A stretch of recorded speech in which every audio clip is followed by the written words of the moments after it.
तवसु त्वं मातः शतक्रतु बभूविथ अघाते सुम्नमीमहे। ॐ हिरण्यगर्भ समवर्तताग्रे भूतस्य जातः पतिरेक आसीत् स दाधार पृथ्वीं द्यामुते मां कस्मै देवाय हविषा विधेम कस्मै देवाय हविषा विधेम। ओम ओम। रविवारीय सत्संग में उपस्थित समादरणीय इस समाज के प्रतिष्ठित प्रधान व मेरे गुरु श्री रविंद्र तलवार जी, आर्य समाज के मंत्री मेरे गुरु आदरणीय श्री प्रकाश चंद्र शर्मा जी, वंदनीय मातृशक्ति, सभी धर्म प्रेमी सज्जनों, नौजवान साथियों, प्यारे बच्चों, आज इसे सत्संग के माध्यम से जिस विषय वस्तु को मैं आप सबके सेवा में लेकर के प्रस्तुत हो रहा हूं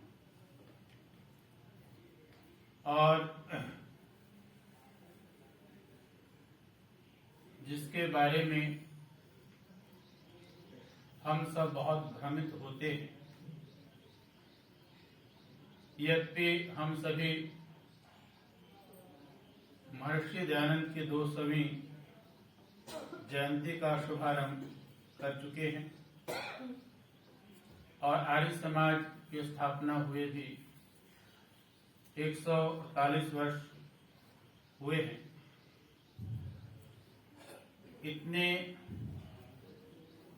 कालखंड के बावजूद भी हम और आप आर्य समाज के सिद्धांतों से जितना भली भांति सुपरिचित हमें होना चाहिए उतना नहीं हो पा रहे हैं। हम सब के जीवन में कहीं किसी न किसी रूप में, खास करके देवी देवताओं के बारे में भटकन हमारा प्रायः देखने को मिल रहा है। बंधुओं, आज इस सत्संग के माध्यम से इसी विषय पर मैं अपने आप को केंद्रित करने का प्रयास करूंगा।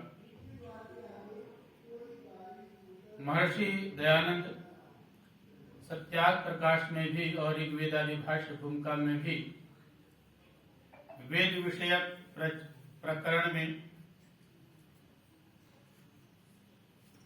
देवताओं के बारे में चर्चा करते हैं और यह बताने का प्रयास करते हैं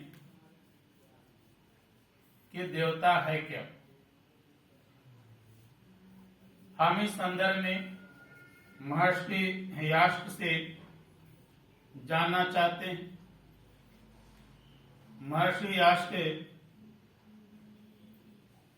देवता की परिभाषा देते हुए लिखते हैं, देवो दानात् दीपदानात् देवदानात् दीवस्थानो भवति इति वा देव। इसका मतलब क्या हुआ? जो देने वाला है, जो प्रकाश करने वाला है, जो उपदेश करने वाला है और जो दीव स्थान द्व्युलोक में रहने वाला है, उसे देवता कहते हैं। अब यहीं से हम विचार को आगे बढ़ाते हैं। जो प्रकाश करने वाला है, जो देने वाला है, अब हमें कहां से मिलता है प्रकाश, कहां से हमारे वो चीजें प्राप्त होती हैं जिससे हम सबका भला हो सकता है। देने हारे होने के कारण से देवता कहलाता है। परमात्मा के माध्यम से वेदों का ज्ञान हमें मिला, ज्ञान विज्ञान हमें मिला, और इस जगत के अंदर पूर्ण रूप से यदि किसी का प्रकाश है तो वह परमात्मा का प्रकाश है। वह सभी देवों का देव महादेव है। कहा देने के कारण, प्रकाश करने के कारण, उपदेश देने के कारण, जिन लोगों के माध्यम से हमें उपदेश मिलता है, गुरुजनों के माध्यम से हमें उपदेश मिलता है, माता पिता के माध्यम से हमें उपदेश मिलता है, अन्य संसार के जो बुद्धिजीवी हैं उन सब के माध्यम से हमें प्रकाश मिलता है, ज्ञान मिलता है, विद्या का ज्ञान मिलता है। तो इस प्रकार के सारे सब देवता कहलाते हैं। एक यहाँ पर मार्मिक बात आ रही है, दीव स्थानो भवति तीवा। वह देवता कहाँ रहता है? यहां से हमें मन में भ्रम पैदा हो जाता है। दीव, दीव का मतलब होता है दीवलोक, यानी वह परमात्मा दीवलोक में रहता है। और दीवलोक का मतलब प्रकाश। अब ये प्रकाश करने से अभिप्राय क्या हुआ? क्या द्युलोक ऊपर के हिसाब को भी हम कहेंगे या इस लोक को भी हम द्युलोक बोलेंगे? इस पर यदि हम विचार करते हैं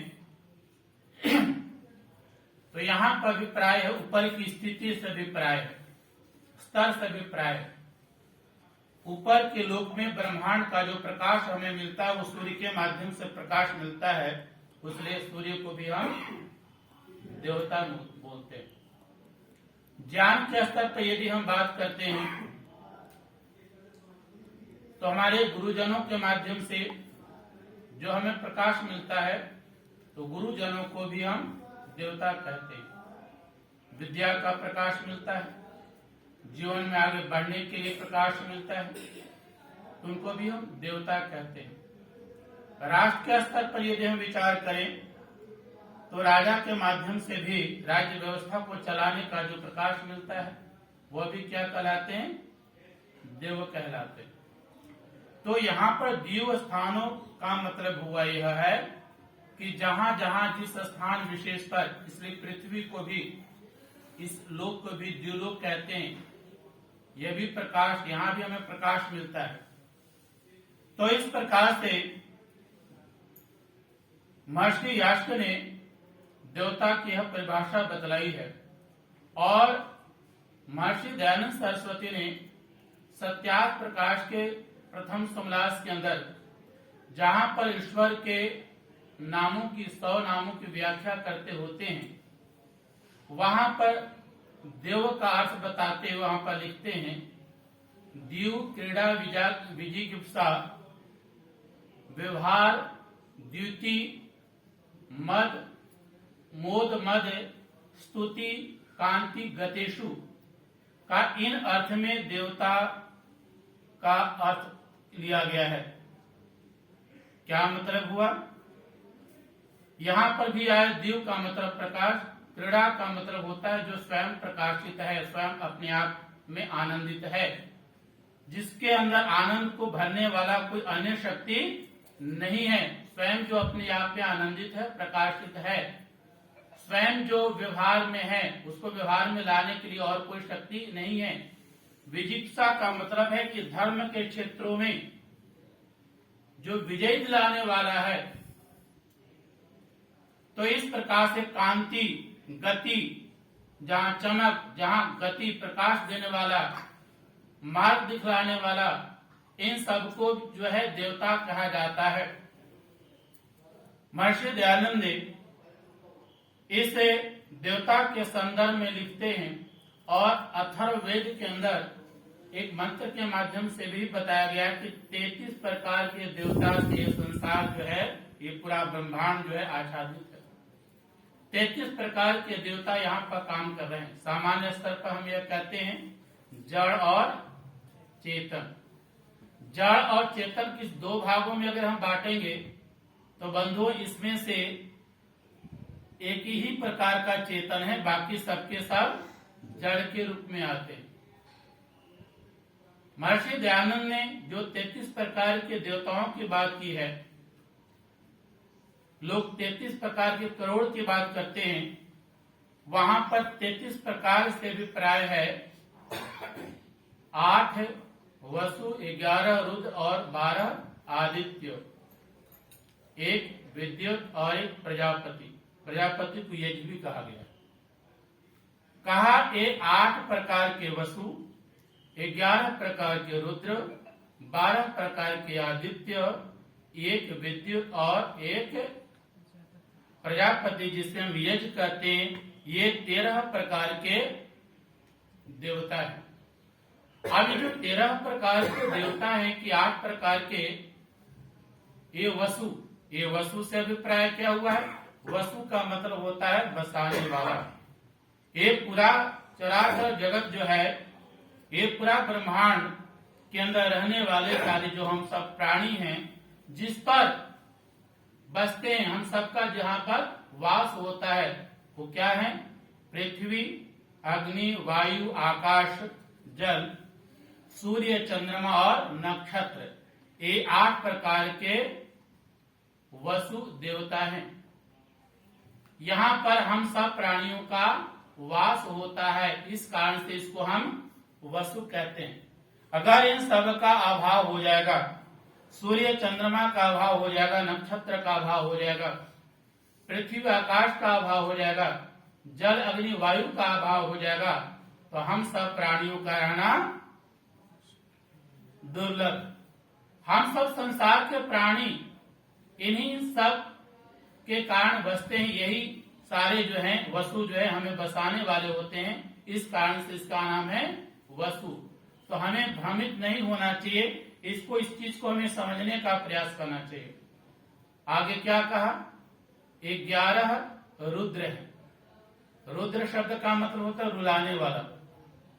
11 रुद्र कौन से हैं? 5 प्राण और 5 अपान, महाप्राण और अल्प प्राण, और 1 जीव। ये 11 हैं। यह जीव जो शरीर को धारण किया हुआ है, जिससे प्राण और पान ये जीव के चले जाने से, हट जाने से रुदन प्रारंभ होने शुरू हो जाते हैं, रोने शुरू हो जाते हैं, का ये रुलाने वाले हैं। ये 11 प्रकार के रुद्र हैं। और फिर क्या कहा? 12 प्रकार के आदित्य, 12 प्रकार के, जिसको हम महीना, 12 महीने हैं, चैत्र वैशाख 12 महीने, इसी को हम जनवरी फरवरी कह देवे, अंग्रेजी में कह देवे, हिंदी में कह देवे। ये 12 प्रकार के क्या हैं? आदित्य देवता हैं। ये क्या है? आयु को हमारे देने वाले हैं। अब 1 महीने से दूसरे महीने में हम जाते हैं, दूसरे से तीसरे महीने में जाते हैं, तो जैसे जैसे महीने बढ़ते चले जाते हैं, वैसे वैसे हमारी आयु भी बढ़ती चली जाती है। तो ये कहा 12 प्रकार के क्या है? ये आदित्य, ये भी देवता है। ये सारे देवता यही सही प्रकार के देवता हैं, यही हमारी आयु को देने वाले हैं। और उसके बाद में कहा एक कौन सा है? विद्युत है। विद्युत जिसके माध्यम से हमें शक्ति मिलती है, जिसके माध्यम से हमारे सामर्थ्य मिलता है। अग्नि जिसको हम कहते हैं, जो हमारे अंदर गति है, जिस कारण से उसको भी देवता कहते हैं। और एक जो है वो यज्ञ है, प्रजापति को भी यज्ञ कहा गया। यज्ञ भी अपने आप में देवता है। और हम और आप क्या देखते हैं यज्ञ के संदर्भ में? देखते हैं हम चाहते हैं कि हमें हर प्रकार के सुखों की कामना हमारी पूर्ण हो जाए, तो हमारी वैदिक संस्कृति यज्ञ की तरफ ले जाता है। यज्ञ कार्य को करें और यज्ञ का विस्तार करें। मैं यह निवेदन करना चाहता हूं कि यदि इन 13 प्रकार के देवताओं को ठीक तरीके से हम और आप समझ जावे और इसका प्रयोग करना शुरू कर देवें, इसको व्यवहार में लाना शुरू कर देवें, इसका सदुपयोग करना शुरू कर देवें, तो हमें किसी भी प्रकार का हमारे जीवन में भटकना नहीं होगा। नहीं तो जो समाज के अंदर हम सभी भ्रमित हो जाते हैं देवी देवताओं के नाम पर,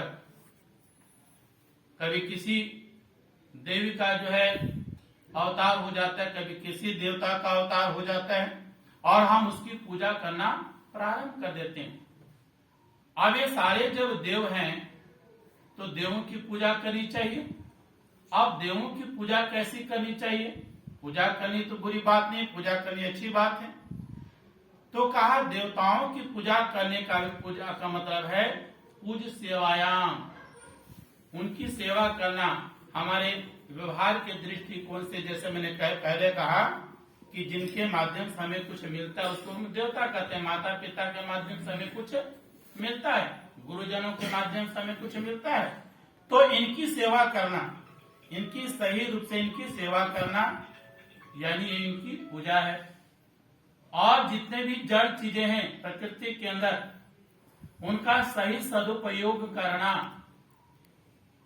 उसका सही सदुपयोग करके उसका लाभ उठाना, यह भी एक पूजा है। यज्ञ के संदर्भ में हम कहें यज्ञ भी एक पूजा है। यज्ञ किस प्रकार की पूजा है? यज्ञ के जितने भी प्रकार की सामग्री हैं उन सभी प्रकार की सामग्री का सही सदुपयोग करना, जहां पर जिस रूप में होना चाहिए वो यज्ञ की पूजा है। और सही रूप से हम उसका सदुपयोग करके यज्ञ नहीं करेंगे तो यज्ञ ठीक तरीके से नहीं हो पाएगा। यज्ञ को भी देवता कहा गया है क्योंकि यज्ञ के माध्यम से भी हमें सुख मिलता है। और देखिए गीता के अंदर यज्ञ से कितना बड़ा सुख मिलता है। तो वहां पर कहा अन्नाद भवंती भूतानि पर्जन्या अन्न संभव यज्ञाद भवती पर्जन्यो यज्ञ कर्म समुद्भव। यज्ञ का कितना वैज्ञानिक यहां पर अर्थ दिया जा रहा है। कहा सारे संसार के जो प्राणी हैं वो अन्न के माध्यम से उत्पन्न होते हैं। अन्न के माध्यम से सब प्राणियों का उसका शरीर सारे अंग ये सब कुछ बनते हैं, तैयार होते हैं। पर कहा अन्न कहां से होता है?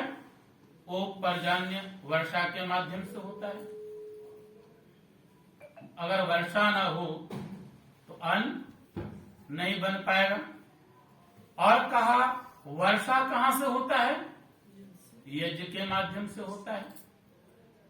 कहा यज्ञ कर्म समुद्भव, यज्ञ सब प्रकार के कर्मों को, सब प्रकार के सुखों को देने वाला एक श्रेष्ठ देवता है यज्ञ।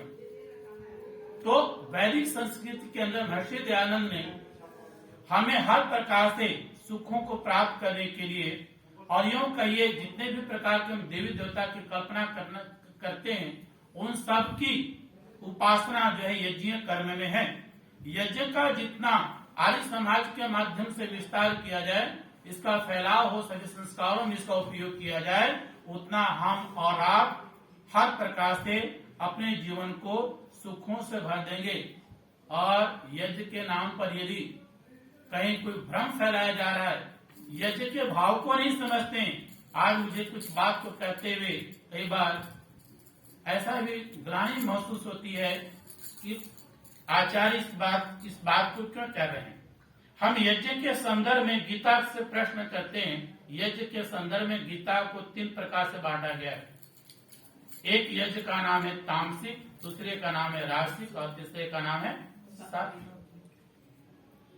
जो तामसिक यज्ञ की बात कही है, तो तामसिक यज्ञ की बात कौन सा तामसिक यज्ञ है? का मंत्रहीन असृष्टान। कहा जो यज्ञ मंत्रहीन है, जिस यज्ञ के अंदर हम श्रद्धा नहीं रखते हैं, जिस यज्ञ के अंदर मंत्रों का पारायण नहीं किया जाता है, उस यज्ञ को तामसिक यज्ञ कहा जाता है। और जिस यज्ञ के अंदर दक्षिणा नहीं दी जाती है, उस यज्ञ को तामसिक यज्ञ कहा जाता है। और ठीक इसका विपरीत आप कर दीजिए, वो सात्विक हो जाएगा। यानी जो यज्ञ मंत्र पूर्वक किया जाता है, जो यज्ञ श्रद्धा पूर्वक किया जाता है, जो यज्ञ के अंदर दक्षिणा का प्रधान, दान दक्षिणा का प्रधान किया जाता है, वह यज्ञ सात्विक कहलाता है। और एक यज्ञ होता है जिसे हम कहते हैं राजसिक। राजसिक यज्ञ वह होता है केवल मात्र नाम के लिए, बहुत बड़े बड़े हम दिखावे के लिए करते हैं। वह राजसिक तो हो सकता है, वो लोग बड़ा हो सकता है, पर उससे पूर्ण रूप से जो अंतरात्मा के अंदर शांति की स्थापना होनी चाहिए, मन को जो सुख मिलना चाहिए, अंतरात्मा को जो आनंद मिलना चाहिए, उस आनंद से हम वंचित हो जाते हैं जब यज्ञ को ठीक तरीके से, इस देवता की उपासना नहीं हम कर पाते हैं, इसको ठीक तरीके से समझ नहीं पाते हैं। तो बंधुओं, हमें आर्य समाज के सिद्धांतों को समझते हुए ये जो 33 प्रकार के देवी देवताओं की जो कल्पना है, और जिसके कारण से हम और आप भटक जाते हैं, हमें नहीं समझ पाता है कि हम किस देवता की आराधना करें, कौन कौन से देवी देवता हैं, यहाँ भटकन हो जाता है। इसके लिए आवश्यकता है आर्य समाज के सिद्धांतों को जानने के लिए, समझने के लिए। और यह नया वर्ष प्रारंभ हो रहा है चैत्र से, हमें नए वर्ष में नए तौर तरीके से जिंदगी को व्यतीत करते हुए और इस प्रकार के कार्यों को करते हुए जिससे जनमानस का भला हो सके, इस कदम के साथ यदि हम अपने जीवन के गति को आगे बढ़ाते हैं, तो मैं समझता हूँ महर्षि दयानंद की जो एक विचारधारा बनी, उस विचारधारा के साथ आगे बढ़ते हुए हम अपने जीवन को सुखद बना सकते हैं, जीवन को आनंदमय बना सकते हैं। तो यह नव वर्ष सभी परिवार के लिए, आर्य परिवार के लिए अत्यंत मंगलमय हो। और आचार्य उमाशंकर द्विवेदी जी हुए, उन्हें बहुत सुंदर नववर्ष की शुभकामनाएं भेंट की हैं। उन पंक्तियों के माध्यम से मैं आप सभी को नववर्ष की शुभकामनाएं भेंट करता हुआ, नववर्ष तुम्हें मंगलमय हो, नित्य नई सफलताएं पाओ, यह वर्ष तुम्हें दे हर्ष सदा, उन्नति पथ पर बढ़ते जाओ, जीवन का हो हर दिन बसंत, न खुशियों का हो कभी अंत, जीवन चेहरा फूलों सा मुस्काए, तब जग में फैले तब यश सुगंध, नववर्ष तुम्हें मंगलमय हो। तो इसी के साथ अपने वाणी को विराम देता हूँ। जितने समय के लिए मुझे दिया गया था, समय हो चुका है। अपने वाणी को विराम देते हुए पुनः सभी का साधुवाद करता हूँ। धन्यवाद।